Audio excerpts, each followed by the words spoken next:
In this video I'm going to talk about the media and its betrayal of the population on the important subject of chemtrails, the greatest crime in history. But first, let's have a look at what's happening above my home. I would say that occasionally we have chemtrail-free days in the south of England. Here's a picture taken earlier this year on a chemtrail-free day. It shows an oak tree at sunset, and you can see how beautiful things look without these blights on the horizon. Well, I didn't take any photos over Easter or the royal wedding bank holiday weekend, but it was noticeable that we had beautiful blue skies with the occasional contrail, tadpole-like trail following the passenger jets when they passed over. We all enjoyed the sunshine, which was for once not filtered through mist. My conclusion is that the chemtrail pilots were on holiday over both bank holiday weekends. Now the chemtrail pilots are back at work with a vengeance, often spraying at night or early in the morning before people get up. I've made a bit of a joke about this, but actually I think the situation is appalling.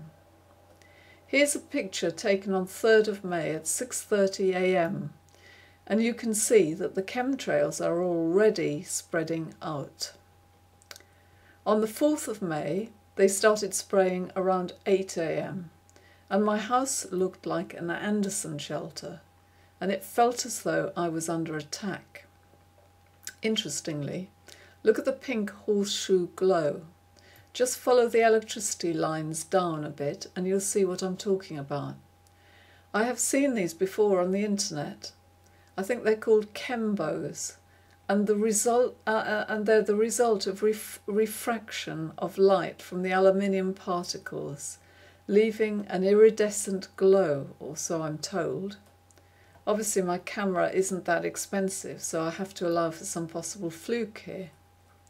The point, however, is that even if I were to play devil's advocate and say that these trails are the result of normal passenger jet activity, I would still have enormous worries about the pollution arising from activity which makes the sky above my home look like Piccadilly Circus.